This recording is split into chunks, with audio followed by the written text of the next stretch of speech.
Bonjour, aujourd'hui on est dans le cadre des tables rondes des Néo-Québec. On va parler d'un sujet qui me tient personnellement à cœur en tant qu'entrepreneur, la santé mentale. Et surtout aujourd'hui, je veux parler des défis invisibles que vivent les entrepreneurs afrodescendants. Donc j'ai avec moi deux invités d'exception avec lesquels on va aborder des sujets clés au niveau de la santé mentale, mais surtout comment la perception que nous, les afrodescendants, on a et ce tabou qu'on met autour de ce sujet-là. Mon nom est Nersa Dorismond, je suis entrepreneur depuis 3 décennies maintenant. Je travaille au niveau de l'informatique, la gestion de projet. J'ai créé des entreprises, j'en ai perdu. Et j'ai eu, je dis des fois, peut-être l'opportunité où j'ai passé des moments difficiles, dont 2 dépressions, qui m'ont fait me rendre beaucoup plus sensible à ce sujet et à vouloir parler de mon parcours et à aussi vouloir aider les entrepreneurs le mieux que je peux sur le sujet. Et surtout d'en parler. Donc aujourd'hui, j'ai avec moi Maître Véronique Semexan. Bonjour. Et Monsieur Assa. Bonjour. Donc merci d'être avec moi pour parler de ce sujet que je sais que pour vous deux est aussi important. Donc Maître Semexan. Véronique, je sais, c'est comme ça que tu veux que je t'appelle. Véronique, parle-moi un peu de toi. Qu'est-ce que tu fais dans l'entrepreneuriat? En fait, moi, je suis notaire de formation. J'ai parti de mon entreprise il y a 14 ans et 18 jours. OK, c'est très drôle avec la précision. En Outaouais. Donc, je suis arrivée en Outaouais un an plus tôt. Et puis, même pas un an après, j'avais ma propre entreprise. Donc, j'ai dû joindre l'utile à l'agréable, donc développer une entreprise comme professionnelle et établir mon nom, créer une clientèle et puis tout en étant confrontée à tous les défis de la vie comme tout le monde. Donc, c'est pour ça que je suis là pour discuter avec Nersa aujourd'hui. Merci. Monsieur Assa. Bonjour, merci de l'invitation. Moi, c'est Sylvestre René Assanguefak, dans la version plus longue. La version simplifiée, c'est Sylvestre Hassan, psychologue, membre de l'Ordre de psychologues du Québec depuis 2012. Après un parcours très différent, diversifié, j'ai travaillé comme psychologue à la fonction publique pendant 5 ans, avant de quitter la fonction publique pour m'établir à mon propre compte depuis 2017, où j'ai une clientèle très variée, constituée des références qui viennent des assureurs publics comme la CNESST, la SAQ et l'IVAC, mais aussi de toute personne qui peut me contacter voulant consulter un psychologue assez rapidement, lorsqu'on sait que depuis la pandémie, les listes d'attente ont littéralement débordé et qu'on peut passer, même dans le privé, plusieurs mois d'attente. Dans le public, c'est rendu environ 2 ans pour voir un psychologue, mais j'essaie toujours le mieux que je peux de raccourcir mes listes d'attente et de rencontrer des gens assez rapidement lorsqu'ils veulent parler à un professionnel de la santé mentale. Et c'est un peu ça mon parcours. Donc, je suis vraiment à 100% en pratique privée et voilà. Merci. Donc, on est là, 3 entrepreneurs d'expérience, 3 entrepreneurs qui côtoient, vivent la santé mentale. Donc, rentrons dans le vif du sujet. Qu'est-ce que la santé mentale? Donc là, je me tourne vers vous, Monsieur Assa, pour un peu nous mettre les pendules à l'heure. Vous allez m'excuser, je veux faire allusion à mon petit document parce que vous savez que nous, on est des hommes de science, mais on a toujours la difficulté à utiliser les termes qu'il faut pour essayer de définir. Je vais définir la santé mentale d'abord par la santé, en utilisant l'expression la plus vulgarisée, qui est celle de l'Organisation mondiale de la santé. La santé, d'abord elle-même, est un état complet de bien-être physique, mental et social, et ne consiste pas seulement en une absence de maladie ou d'infirmité. Déjà, dans cette définition, on croit qu'il y a déjà un aspect de santé mentale, parce qu'on voit que c'est un état de complet bien-être physique, mental et social. Dans cette définition elle-même, qui est la définition de la santé, on voit déjà un aspect de la santé mentale. Plus loin, la santé mentale elle-même est définie comme un état de bien-être qui permet à chacun de réaliser son potentiel, de faire face aux difficultés normales de la vie, de travailler avec succès et de manière productive et d'être en mesure d'apporter une contribution à la communauté. Donc voilà de façon très brève la définition de la santé d'abord et de la santé mentale qui renvoie à un état psychologique, affectif, émotionnel où on peut être productif pour sa société et d'abord bien dans sa peau pour être en mesure de rayonner dans son environnement. Je ne sais pas si ça répond à la question. Oui, c'est intéressant parce que ce que j'entends, c'est que on peut être dans un état de bien dans sa peau pour pouvoir faire le travail dans la société, que ce soit un travail ou être entrepreneur. Mais est-ce que c'est possible de faire son travail comme il faut en n'étant pas bien dans sa peau?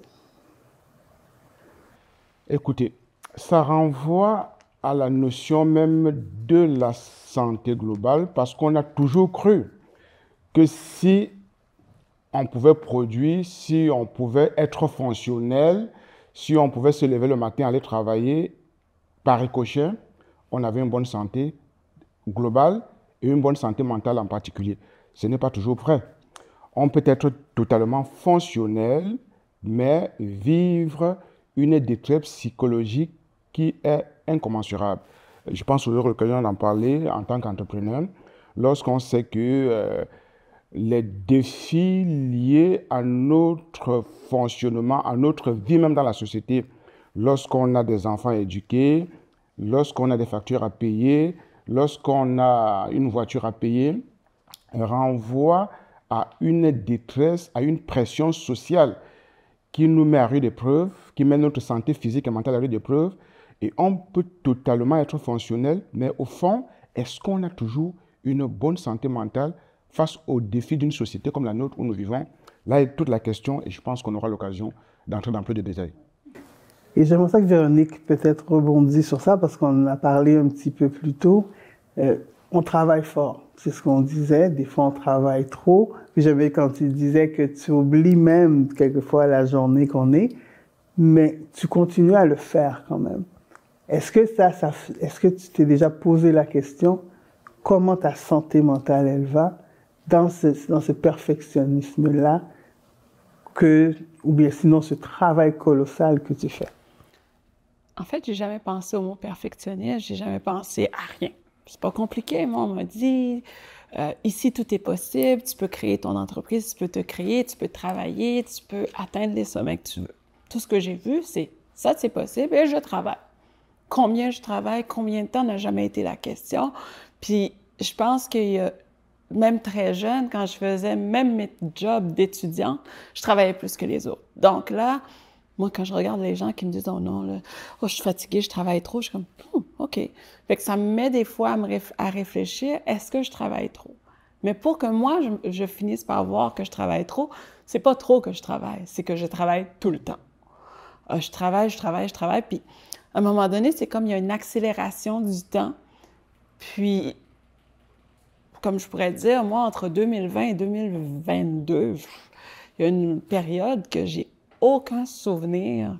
Je peux pas, j'ai une excellente mémoire visuelle, mais je ne peux pas reconnaître les gens. Bon, c'est sûr que dans mon travail, on était rendu en virtuel, donc moi, les gens en 2 dimensions, j'ai aucune mémoire de eux. Il faut encore que je vois la personne elle-même, mais j'ai vraiment eu un blackout complet et à travailler sans me rendre compte que, dans le fond, j'arrêtais pas, je dormais presque plus. J'ai pris du poids. Je suis quelqu'un qui adore le sport, puis j'avais pas le temps de faire du sport, il fallait que je travaille.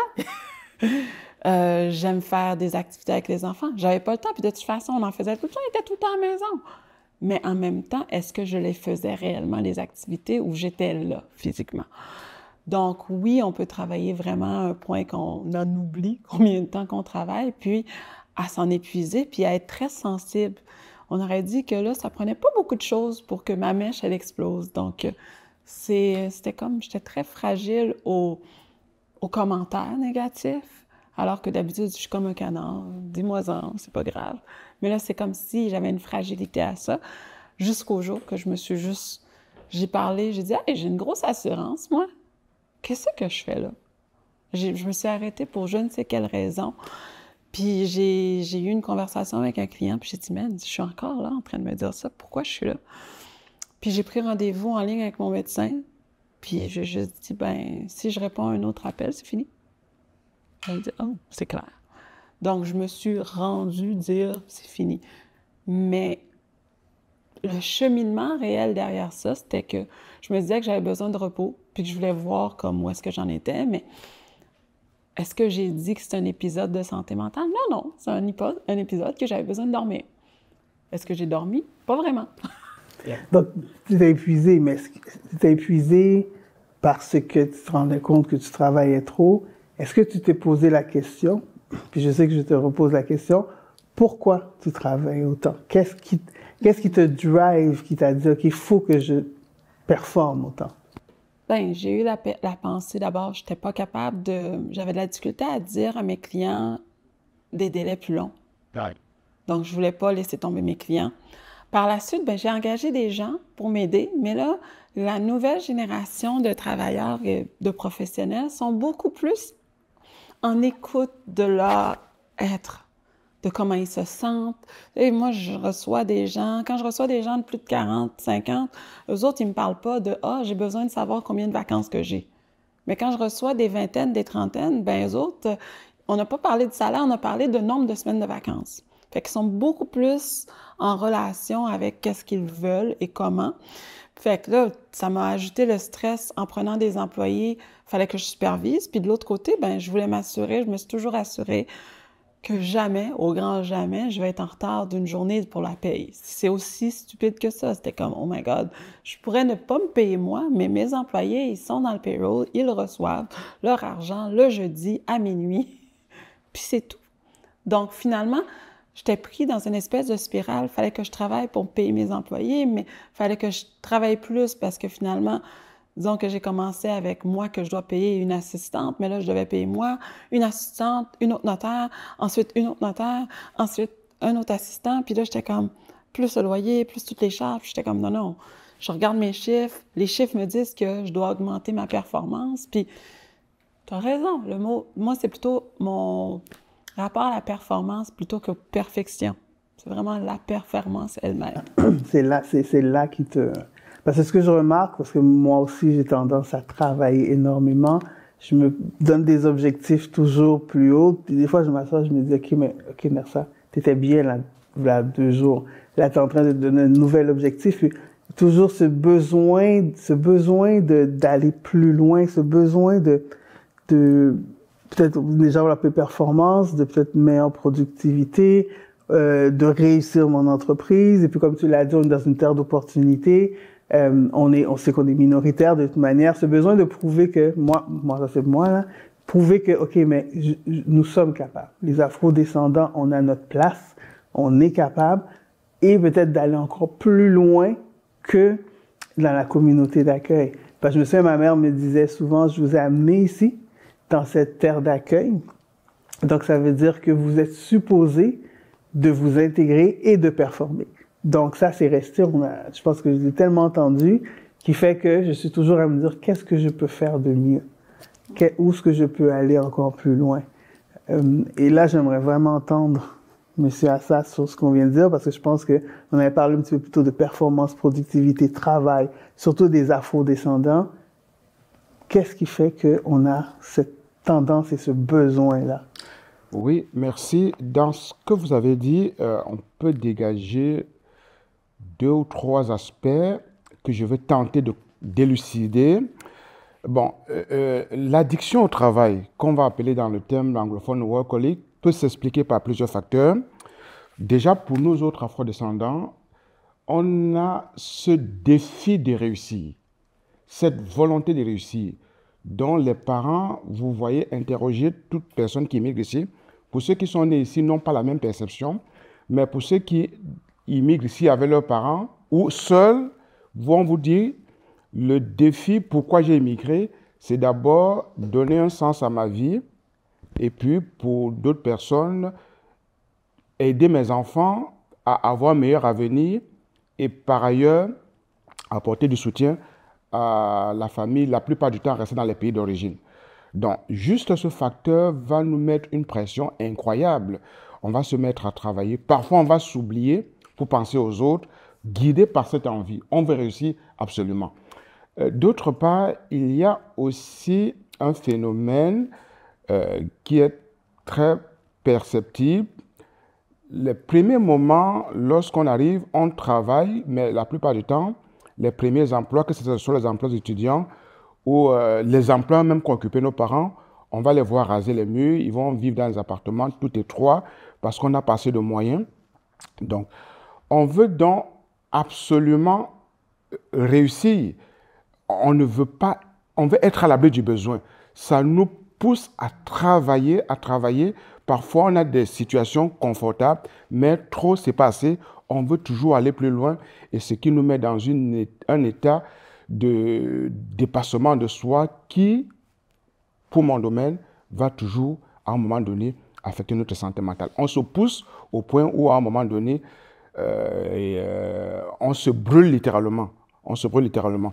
Donc, et d'autre part aussi, le second aspect que je voulais aborder, vous avez évoqué tantôt votre entreprise, vous avez recruté des gens, vous avez une équipe qu'il faut payer.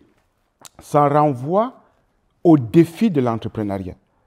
Quand on est salarié, on a un horaire de travail. On sait par exemple, on commence à 9 h, on finit à 17 h. Une fois que le travail est terminé, on éteint son ordinateur, on ferme le bureau, et puis on rentre chez soi, on s'occupe de ses enfants. Mais quand on est entrepreneur, c'est différent. C'est quand tous les travailleurs partent que commence une nouvelle phase du travail.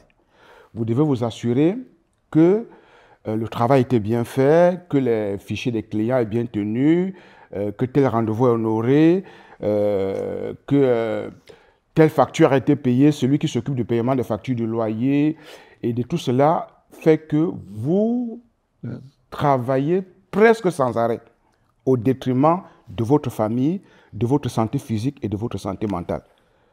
Donc, voilà autant de choses qu'on constate et peut-être on en parlera tantôt, les défis de l'entrepreneuriat, qui sont globales, mais qui, pour nous, les afro-descendants, sont encore plus accentués parce qu'on a vraiment cette pression, d'abord de réussir et de deux, de réussir dans un environnement où les défis, pour nous autres, sont encore plus grands. Et ce qui fait qu'on va se pousser parce que on sait que après la fermeture des bureaux, c'est là où vous allez commencer encore à vous poser plus de questions et s'assurer que demain, lorsque les travailleurs, les employés entrent, tout a été vérifié pour que la compagnie ne soit pas en banqueroute, par exemple. Effectivement, si on parle des défis des entrepreneurs, il y a une statistique qui est sortie autour de la pandémie, un article sur les entrepreneurs, justement, la santé mentale, qui disait que plus de 70% des entrepreneurs souffrent de santé mentale. Ils ne l'ont pas fait directement pour les afro-descendants, mais le chiffre est énorme. Ça veut dire qu'il y a une pression, effectivement, dans ce monde entrepreneurial-là. Et la pression vient, mais ça a amené le sujet, effectivement, mais parce que, oui, de 9 à 5, il faut gérer les clients. Véronique, c'est possible, c'est ce moment-là, il faut rencontrer les clients, faire les dossiers, etc. Les adjoints sont là. Mais après ça, il y a d'autres choses à faire. Il faut la comptabilité, il faut effectivement tout ce qui est les paiements TPS, la TPS TVQ, les retenues à la source qu'il faut s'occuper, savoir que c'est là. Il faut réseauter parce qu'il faut aller chercher d'autres clients pour pouvoir continuer à faire vivre l'entreprise. Là, on parle de marketing, on peut parler de tellement de sujets qui sont sur le dos du chef de l'entreprise. Et cette pression continuelle qu'on a OK, il faut toujours entrer de nouveaux clients, il faut que l'entreprise ait assez d'argent pour vivre, il faut que je serve mes clients comme il faut, et là, je dois aider aussi à la performance de mes employés. Donc, on est toujours dans un cycle continuel où on arrête même pas quand on dort. J'allais dire quand on dort, mais quand on dort, des fois, on se réveille à 3 heures du matin, j'ai oublié telle chose, j'ai telle chose à faire. Donc, cette vie qu'on a choisie, cette pression de différentes actions amène effectivement à différents enjeux de santé mentale. Donc, là-dessus, Véronique, toi, cette pression-là, tu en as parlé un peu, mais est-ce que, en plus, tu continues à grossir. Donc tu te donnes encore plus de pression. Effectivement, je crois, c'est drôle, dernièrement, j'ai rencontré des gens avec qui je suis allée au secondaire. On parlait de la Véronique enfant. Puis j'étais comme, puis la Véronique adolescent. C'est comme, bah, OK, t'es chef d'entreprise, t'as 2 bureaux. Enfin, c'est normal, on s'y attendait tous.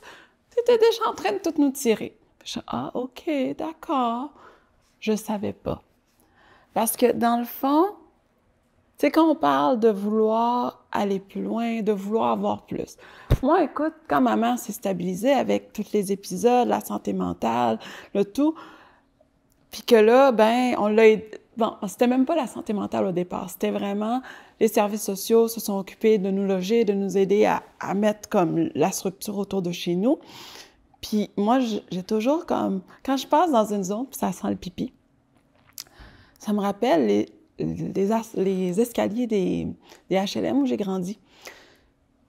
Et ça, c'est comme, non, je veux pas que mes enfants vivent là-dedans.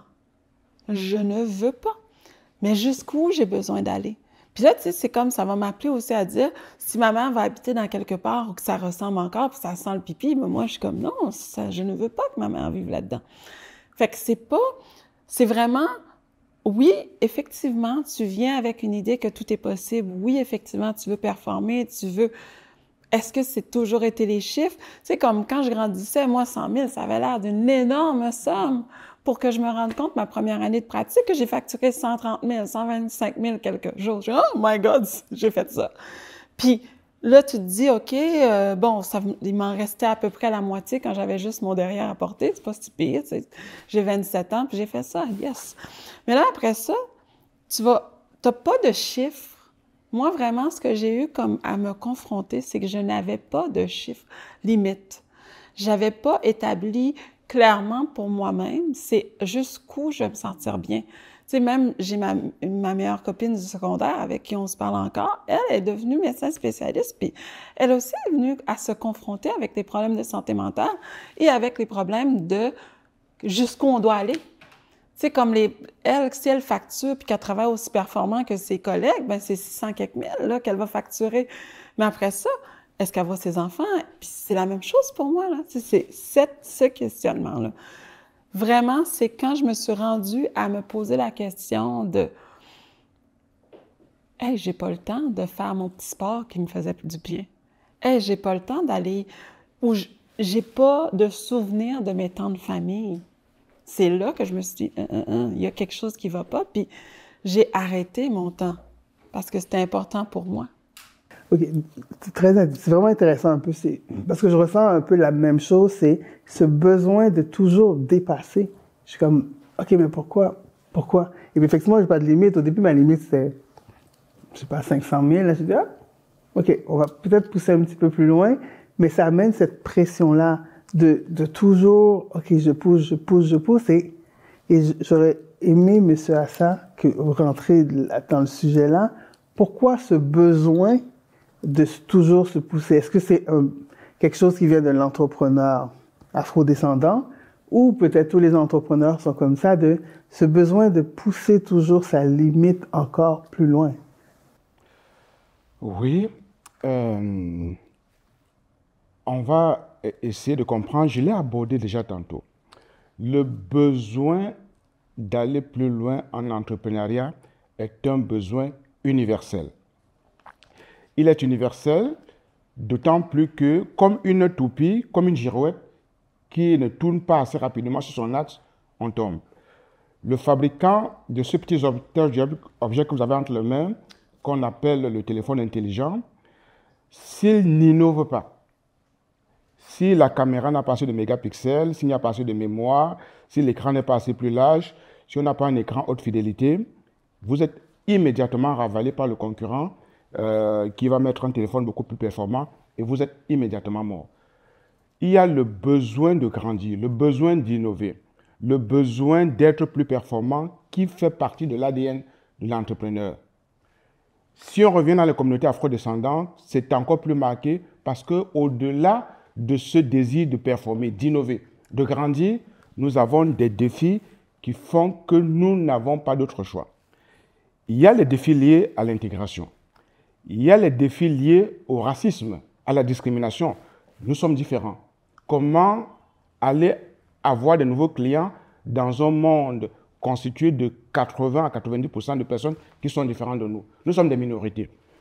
Ce défi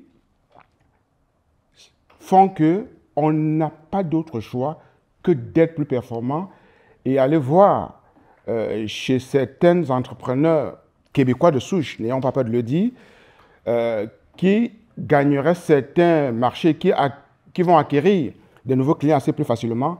Chez les afro-descendants, vous avez 2 fois plus de travail. Vous devez travailler plus fort, même chez les employés. Moi, je dois travailler dans la fonction publique. Si les défis à relever sont d'une certaine hauteur, pour vous faire accepter dans une équipe, vous devez être plus performant et ne pas avoir droit à l'erreur.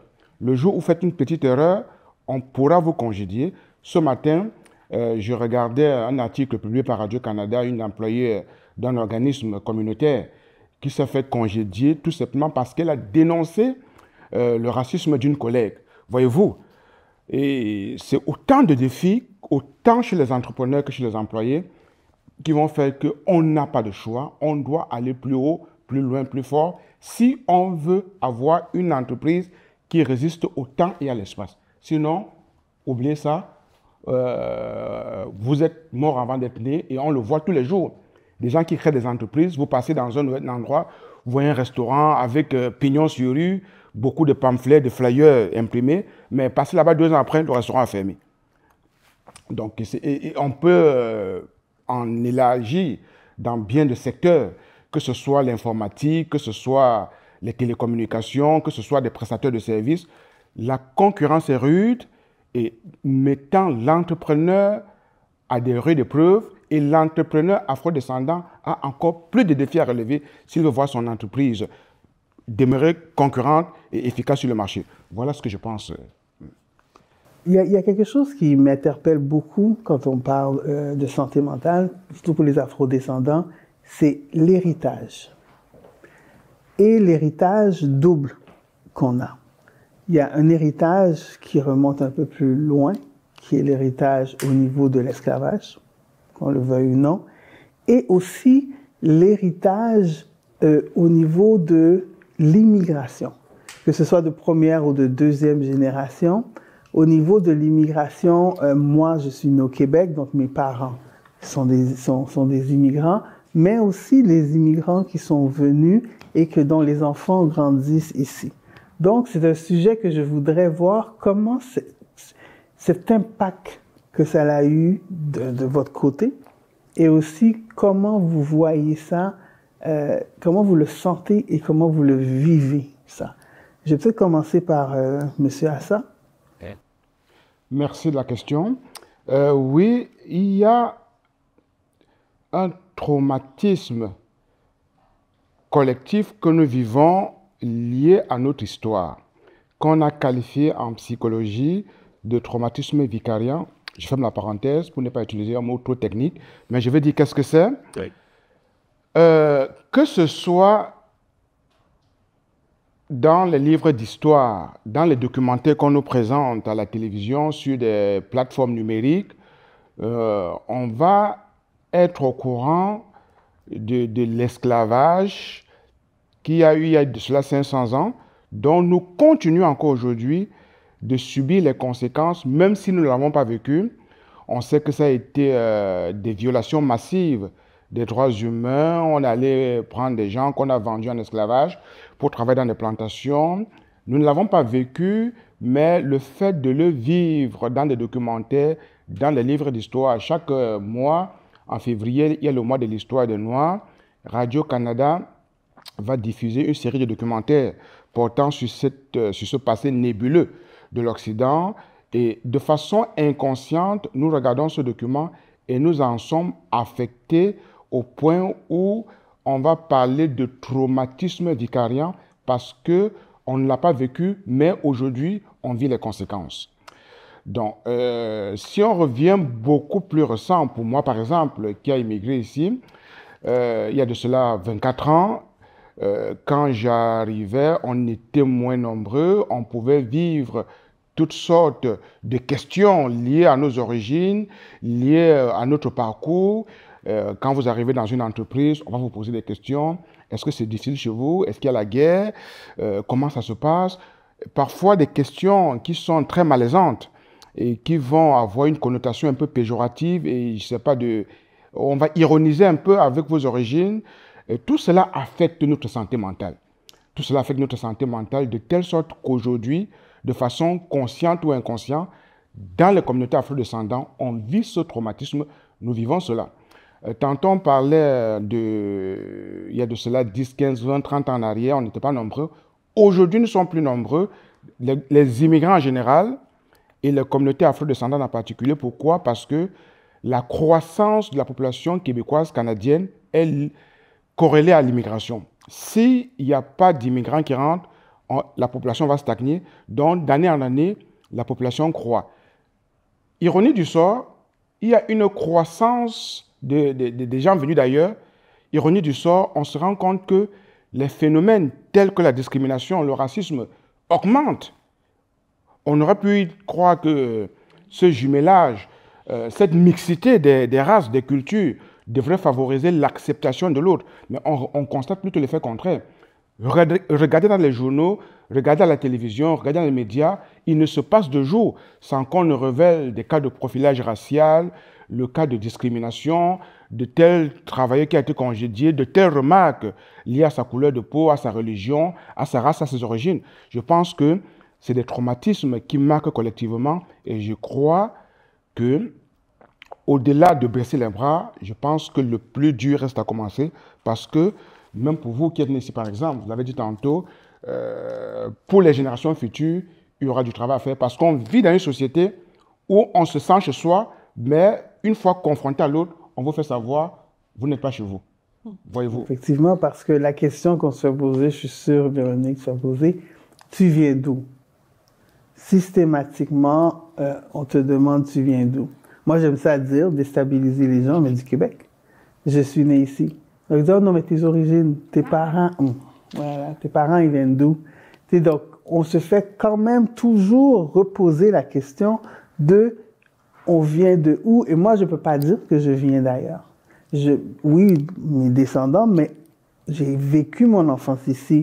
J'ai grandi dans ce milieu québécois avec effectivement la chasse, la tourtière et puis tout ce qu'il faut, aller aux pommes, aller à la cabane à sucre. Ça fait partie de mes activités normales de vie, mais malgré tout, on s'est toujours posé cette question-là.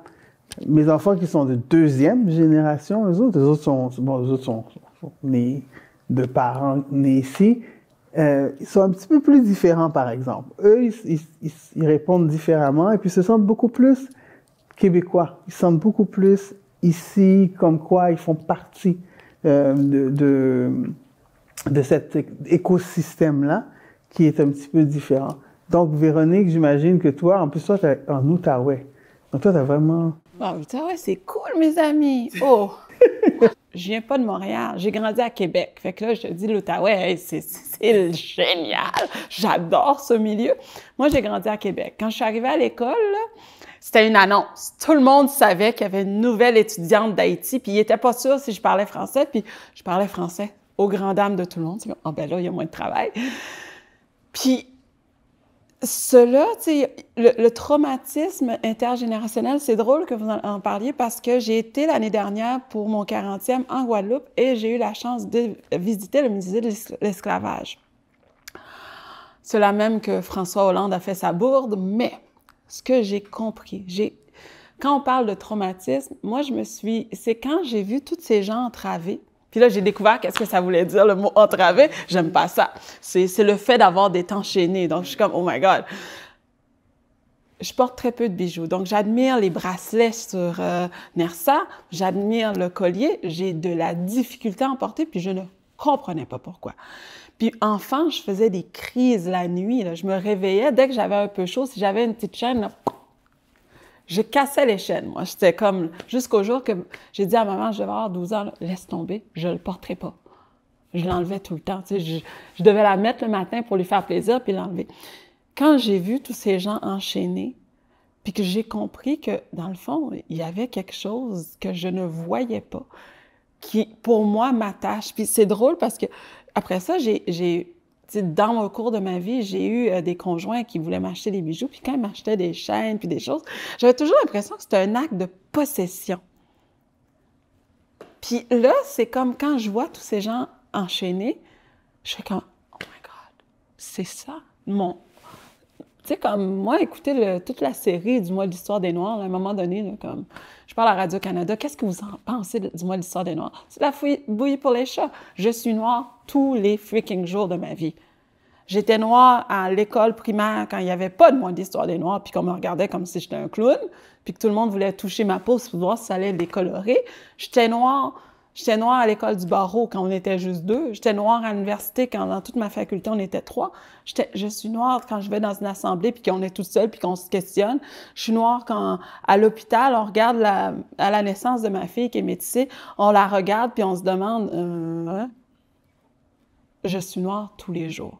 Fait que le trauma, il est constant. Puis les rappels sont constants.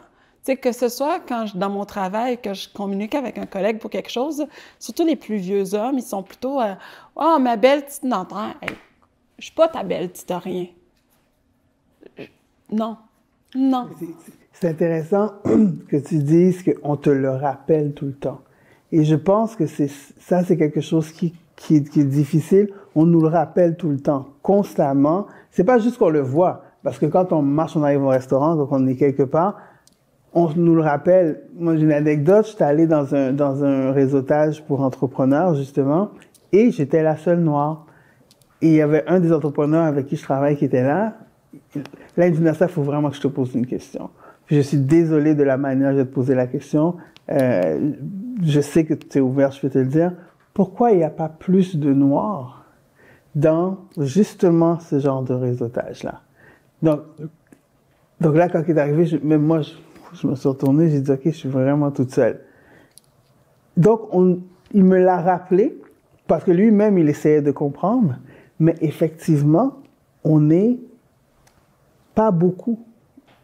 Donc, qu'on le veuille ou non, quand on arrive, on se regarde, on se sent seul, si je pourrais dire. On se sent, on aurait aimé être avec les gens qui nous ressemblent. Et avant que je donne la parole à M. Assa, quand je vais en Afrique, moi, c'est la portion que j'adore le plus. Quand je descends l'avion, il y a juste des Noirs. Moi, c'est ce que je dis. Qu'est-ce que tu aimes de l'Afrique? C'est quand je descends de l'avion, il y a des Noirs partout. Donc, je sens qu'effectivement, ici, même si j'en parle pas, j'ai ce traumatisme-là, que quand j'arrive dans un endroit où c'est les gens de ma couleur, je me sens beaucoup mieux. Donc, M. Assa, j'imagine que là, vous avez beaucoup de choses à nous dire là, sur ce qu'on vient de dire là. Oui, on pourrait s'étendre sur ce sujet et des heures et des jours. On n'aura jamais épuisé, on ne pourra jamais l'épuiser. En fait, c'est une question qui va nous hanter, qui va rester au centre de nos vies et qui va continuer de nous impacter, que ce soit de façon positive ou négative. Mais nous avons le défi de transmettre à nos enfants des valeurs issues de cette résilience, qu'on pourra peut-être en parler tantôt. Comment couper ce traumatisme vicariant et donner à nos enfants nés ici une image autre que celle véhiculée par, vous avez parlé tantôt des chaînes, des stigmas hérités de ce lourd passé qui nous colle encore aujourd'hui. Tout ce que je pourrais dire, c'est nous vivons ici, nous payons des taxes ici, nous avons notre place ici et nous voulons être traités de façon juste et équitable comme des Canadiens, comme des Néo-Québécois, non pas comme des Afro-descendants, pour ne pas utiliser le mot en haine, qui fait un peu fureur et qui a une connotation un peu péjorative dans les médias. Donc voilà autant de défis que nous avons et un plateau comme celui-ci, je pense qu'il faudrait peut-être en multiplier davantage pour dédramatiser cette situation que nous vivons et qui peut impacter nos vies et celles des générations futures. Mais quels seraient nos outils? Parce qu'on sent qu'on est traumatisé, si je peux le dire, qu'on a un certain trauma à des moments précis. Comme par exemple, Véronique, elle l'a senti parce que quand elle est allée au musée, elle s'est rendue compte qu'elle ne veut pas porter de chaîne. C'est cette connotation-là qu'elle a. Moi, je l'ai senti, c'est quand je suis partie, quand je suis arrivée en Afrique, je me suis dit, pourquoi je suis bien? C'est parce qu'il y a juste des Noirs. Pourtant, en Haïti, c'est la même chose. J'ai ce même sentiment. J'arrive, même si c'est chaotique, je dis, OK, mais c'est chaos avec des gens de la même couleur que moi, qui parlent comme moi, qui comprennent ma culture comme moi. Mais on vit ici, effectivement. On paie des taxes, nos enfants sont nés ici, etc. Quels seraient nos outils qu'on aurait pour nous aider dans tout ça? Oui. Les outils, c'est déjà de valoriser notre culture, de valoriser nos racines. Il y a un slogan apparu dans les années 80, lorsqu'une Noire a été élue Miss Monde ou Miss des États-Unis, je ne sais plus très bien, Black is beautiful. Je ne sais pas si vous connaissez cette expression, qui a longtemps été un slogan pour valoriser la peau noire, pour valoriser la culture noire. Il faut briser les racines du mal, il faut favoriser l'estime de soi, il faut être fier d'où on vient, il faut la vanter, il faut ne pas avoir peur. Je vois que vous êtes habillé en tenue africaine. J'aurais fait de même, je crois que je suis plutôt en veste. Bon, et souvent quand je vais dans des événements, je vois des gens habillés avec des petites tenues africaines qui marquent un peu leur passé. Je pense qu'il y a autant de choses que nous devons faire. On doit enseigner à nous-mêmes, à l'autre et à nos enfants que nous sommes fiers de nos origines, que nous avons des ancêtres qui ont souffert pour que nous soyons là et qu'on doit célébrer cela peut-être avec fierté, non pas avec une image de déception ou bien de trucs. Vous regardez par exemple chez les peuples juifs, vous regardez quand ils célèbrent leur culture, quel que soit où ils vont dans le monde, ils se regroupent, ils forment des lobbies qui sont puissants, qui prennent le contrôle de certaines choses. Nous, on doit faire pareil. Peut-être on n'a pas les moyens financiers, je ne sais pas, les médias, mais je crois que les outils, comme tu demandes, c'est déjà d'inculquer autour de nous, que ce soit à nos enfants, aux Québécois de souche et à toute personne qui nous rencontre, que nous sommes fiers de nos origines et que nous pouvons la valoriser tout en essayant de briser les chaînes de ce traumatisme qui traîne de génération en génération. L'esclavage a eu lieu il y a de cela plus de 500 ans, mais aujourd'hui encore, on porte les stigmas de cela. Donc je pense qu'une façon de briser les chaînes et d'avoir des outils, c'est de se valoriser et de vanter sa culture dans un milieu où on a tendance à nous sous-évaluer. Je ne sais pas si vous avez quelque chose à dire. Quand j'ai commencé ma carrière, à un moment donné, il y a quelqu'un qui a dit, une notaire, qui a dit à son client que j'étais colorée. Puis là, au début, moi, j'étais comme colorée. Mais comment ça, colorée? Maintenant, j'adore mon coloré. J'ai des chaussures fleuries, puis je les aime. Puis de temps en temps, j'ai une belle robe africaine qui est qui ne fit pas du tout avec le milieu ou ce qu'on s'attend d'un notaire. Puis j'aime ça. Puis c'est pas coloré. Finalement, pour moi, être coloré, c'est d'affirmer qui je suis. Je suis chaleureuse, je rigole. Oui, c'est sérieux ce que je fais, mais j'ai du fun à le faire. Pourquoi est-ce que je dois être comme tout le monde? J'ai passé les 7 premières années de ma pratique en m'habillant en noir. Je regarde, le fond est noir, mais il y a une belle touche de couleur sur le haut, mais j'avais du noir, c'était comme mon uniforme. J'avais 32 ou 35 robes noires, toutes les formes possibles, mais ça restait des robes noires. Puis là, un jour, je sais pas trop, j'ai une amie qui aime m'habiller, puis ça me tentait pas d'aller magasiner, j'ai envoyé m'acheter une robe, puis elle m'a amené une affaire rouge, puis une affaire pleine de couleurs, puis je me fudge. Puis elle m'a même pas remis la facture pour pas que je la retourne. Je l'ai portée. Les compliments, le ci, le ça, puis c'était comme si c'était le début de moi qui affirmait que je voulais plus raser les murs, qui affirmait que c'était pas grave si je ressemblais pas à tout le monde, parce que de toute façon, je ressemble pas à tout le monde. Quand j'arrive en retard dans une réunion de conseil, même si j'ai pris le temps d'aviser, même si je suis 5 minutes en retard, on me le renote, puis le Québécois, il arrive 20 minutes en retard sans avoir appelé, puis « Salut mon pote », bien maintenant, moi, quand ça arrive, je le souligne. Je dis « Ah, c'est drôle, hein? Il n'y a pas si longtemps, on aurait dit que tout le monde faisait une scène pour moi. Lui, il n'est pas en retard. Ah, bien, c'est vrai, il faudrait que tu nous avises. » Je souligne les choses, puis on prend de la place. Je n'accepte plus qu'on me traite différemment. Tu sais, avec les banques, les relations avec les banques, puis le notaire, nous, on vit avec les banques. Tu sais, c'est comme, si tu ne parles pas avec eux tout le temps, tu as quelque chose. Mais pendant des années, puis encore, moi, si je vais aller chercher une traite bancaire à une circonstance qui ne m'ont pas vu, je suis mieux d'avoir toutes mes pièces d'identité, mon pédigré en entier, puis être sûr que je ressemble à ce qu'on dirait peut-être d'un notaire. Mais maintenant, je l'affirme, j'arrive, j'ai tous mes papiers. Bon, avec les fraudes, maintenant, ils vérifient tout le monde. Bonne nouvelle, je ne suis plus juste la fraudeuse d'office, mais prendre notre place, se regrouper, puis arrêter d'accepter qu'on nous dise des choses qui ne font pas de sens.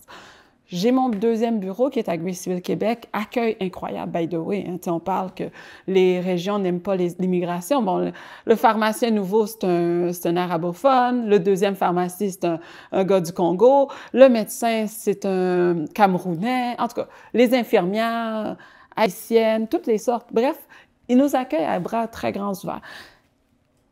À un moment donné, on me dit « Ouais, t'as augmenté les prix par rapport à l'autre. » Je dis « Ben, t'es bien content que quelqu'un soit venu. » Ah ouais. Donc, c'est bien. Donc, ce que je comprends, c'est que c'est de s'affirmer, parce que c'est notre terre, dans le fond. C'est pas seulement notre terre d'accueil, c'est notre terre aussi. C'est de s'affirmer et de rester authentique. Oui. Mais tout le temps... Parce que moi, ce que je dis souvent, c'est qu'il faut rester authentique, mais je dis, il faut aussi comprendre où est-ce qu'on est et vivre qu'est-ce qu'on est. C'est pour ça, comme je dis, moi, je vais aux pommes chaque année, je vais à la cabane à sucre, je vais aller faire du ski, je vais aller voir la changement de saison. J'ai pas encore fait de la chasse, peut-être que je vais y aller. Il y a le camping, moi j'aime pas, moi j'ai dit j'aime pas le camping, mais mes enfants y vont. Donc, mais effectivement, je m'affirme. D'habitude, j'ai un afro pour ceux qui me connaissent, habillé avec des tenues effectivement africaines, haïtiennes, des couleurs et tout ça. Et c'est vrai que ça fait toute une différence. Parce que je pense aussi, il faut, j'aime pas dire éduquer, mais c'est bien de leur montrer qui on est. Parce qu'on vit ensemble. Et en même temps, d'écouter qu'est-ce qu'ils sont. De les écouter aussi. Parce qu'on est quand même sur une terre, c'est pas notre pays en tant que tel. Oui, sauf qu'il faut se rappeler que moi, quelqu'un qui me dit des niaiseries sur d'où je viens, là, je suis bien éduquée sur l'histoire. À moins que tu me dises que ton grand-père, ton arrière, je ne sais quoi, c'est un Amérindien, puis ça a juste été des Amérindiens, on est tous des immigrants sur cette terre. T'sais, maintenant, on fait des déclarations, là. Oui. Reconnaissance on n'a pas commencé, on ne l'a pas fait. Je m'excuse. On va le finir comme ça. Mais ce que je veux dire, c'est que prendre sa place puis se regrouper et affirmer ce qu'on veut. Parce que quand on se regroupe, quand on développe un esprit communautaire dans lequel, par exemple, un dollar juif fait genre 20 mains avant de sortir de leur communauté. Nous, ça fait 3 mains. Oui. Donc, si on ne peut pas commencer à voir qu'on a des professionnels, moi, je vous dis, j'ai un psychologue afro, j'irai le voir, moi, je veux ça. J'ai réussi à faire mon mariage, que j'avais réussi à trouver toutes sortes de gens de la communauté, s'entraider, s'afficher, puis d'être authentique avec soi-même. Tu sais, on n'est pas obligé d'être différent, mais vous savez, ma tourtière, je fais de la tourtière du Lac-Saint-Jean, puis la blague, c'est que la famille de mon mari la trouve excellente, ma tourtière. Pourtant, je mets des épices haïtiennes dedans. Donc, c'est ça, donc le mélange des deux. Ce qui est intéressant, c'est que là, on parle de s'affirmer, et il y a un mot qu'on dit tout souvent, que j'essaye de ne plus dire. Et tout à l'heure, on en a parlé parce qu'on s'est dit c'est un mot qui nous donne beaucoup de pression sur justement la santé mentale, la résilience. Parce que là, ce que je veux dire, c'est pas de la résilience. Hein. Quand on dit je vais m'affirmer, on n'est pas dans la résilience. Mais ce mot-là, c'est sûr qu'on va entrer dans la définition de la résilience. Oui, la définition de la résilience. Mais parce que j'ai entendu un de ces interventions sur la santé mentale, puis quand il a parlé de résilience, j'ai dit effectivement, c'est ça. Ça, là, c'est faux. C'est presque un mot qu'il faudrait bannir, réellement. Évidemment, vous me donnez l'occasion d'en parler. C'est un mot très présent, surtout en santé mentale en général, et surtout dans la santé mentale des immigrants et des afro-descendants. La résilience, c'est quoi exactement?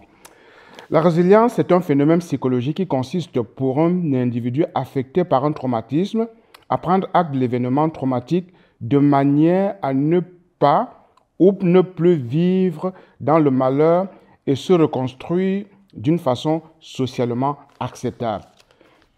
Je vais la définir encore autrement. Autrement dit, c'est une façon pour nous, impactés par un événement traumatique, d'en tirer les leçons et de vivre d'une façon socialement acceptable sans faire référence en s'inspirant des épreuves vécues.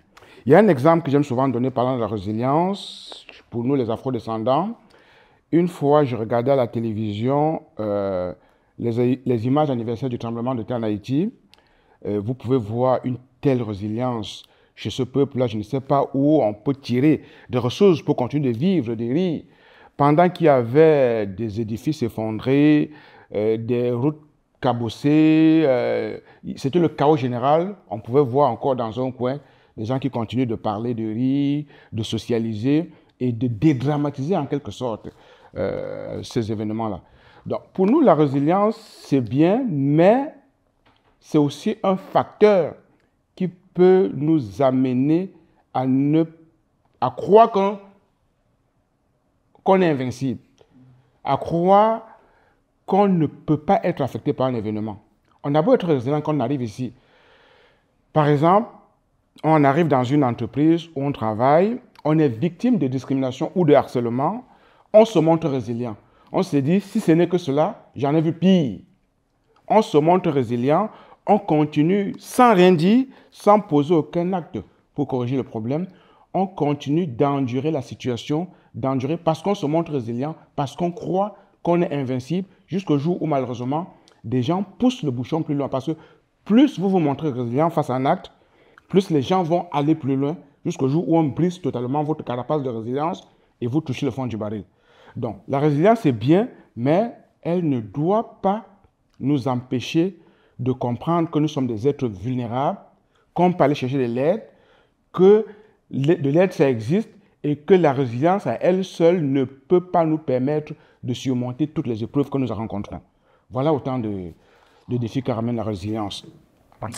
C'est ça, parce que je trouve ça lourd. Oui. C'est lourd à porter. Ne pas devenir un punching bag parce qu'on est résilient. Tu sais, moi, je me dis, être résilient puis d'être capable de te rehausser quand ça va mal puis de rebondir positivement, oui. Mais là, je veux pas qu'à la fin de la journée, c'est l'occasion pour que, ben, je vais frapper un petit peu plus parce qu'elle est capable d'en prendre. Tu sais, le mythe de la super black woman, là, que tu es supposé être capable de tout faire, puis dès que tu parles un peu fort, tu parles trop fort, on nous... Tu sais, je peux pas parler fort. Hey, je peux lever la voix. Je peux être directive sans qu'on me dise que je suis en train de crier sur la personne. Tu sais, d'avoir un espace que, non, résilient peut-être, mais pas à tout prix. Puis pas d'une manière que les gens l'utilisent pour un peu nous faire sentir que voici ta place. Moi, non, c'est pas ma place. Mais moi, je dis, on a une manière d'être. On parle fort. Oui. On rit fort. Quand on a l'impression, quelquefois, je sais, mes amis québécois, quand ils nous écoutent, ils disent, tu chicanes avec ton frère? J'ai dit, non, on parle. Avez-vous entendu les Portugais? Ça, c'est une caractéristique typique des afro-descendants. Nous parlons fort, ça fait partie de notre ADN. Oui. Et je suis tellement heureux que vous en parlez, parce que, évidemment, lorsque vous êtes dans un milieu de travail, parfois, ça peut déranger l'autre, ça peut prêter à confusion, parce qu'on croit qu'on est en train de se chicaner au téléphone avec quelqu'un, mais ça fait partie de nous-mêmes, et je pense que c'est une caractéristique, donc on peut en parler plus tard, mais je pense que c'est quelque chose qui nous ressemble. Je veux conclure en abordant mon domaine de prédilection, la santé mentale, que nous avons des émotions, nous sommes des humains, nous ne sommes pas des super-héros, que les troubles mentaux, les problèmes de santé mentale ne concernent pas exclusivement les problèmes de santé mentale graves. À un moment donné, nous tous, ou presque, nous avons vécu du stress, de l'anxiété, de la détresse, de la dépression, liées à notre intégration ici. Bref, en bref, un trouble d'adaptation lié à notre arrivée ici, que de l'aide, ça existe, et que l'aide n'existe pas seulement pour des problèmes de santé mentale graves. Et par rapport à d'autres aspects, si nous voulons nous faire accepter dans cette société, commençons par nous accepter nous-mêmes, de valoriser nos origines, notre culture, et de savoir que dans ce monde mondialisé, la chose la plus évidente que nous pouvons apporter à l'autre est d'abord de commencer par nous valoriser, de valoriser notre culture afin de nous faire accepter. Parce que si on ne s'accepte pas soi-même, comment l'autre va nous accepter dans notre différence? J'en ai terminé. Merci. En fait, l'acceptation de soi, se dire qu'on a des limites. Moi, en fait, ça a été quelque chose. Comme femme noire, se dire d'accepter de l'aide et de demander de l'aide. Parce que finalement, souvent, on accuse la société, notre communauté de ne pas faire rien pour nous, mais on est là en train de ne pas dormir, de jongler avec les enfants, le travail, puis jamais, au grand jamais, Superwoman avec les gros bras qu'on a, on va demander de l'aide. On a des conjoints qui peuvent nous aider, on a de la famille, des amis. Souvent, on se bâtit un entourage. Entourez-vous et demandez de l'aide. Parce que seule la nuit, là, ça ne se passe pas nécessairement bien. Ça se passe mieux si on s'est entouré. J'ai eu une grossesse que j'ai dû appeler à l'aide. J'ai dû demander de l'aide à des gens quand j'étais fatiguée avec mon gars. Donc, demander de l'aide. Puis souvent, c'est pas si compliqué que ça. Puis, oh, tu as besoin d'un petit répit. Si tu le demandes pas, personne ne sait que tu dors pas. Personne ne sait que ça va pas. Parce qu'on est silencieux. On est tellement bien. On a toujours le sourire facile. Moi, je suis fière de montrer mes dents. Mais tu peux sourire en demandant de l'aide. Puis c'est déjà un bon départ.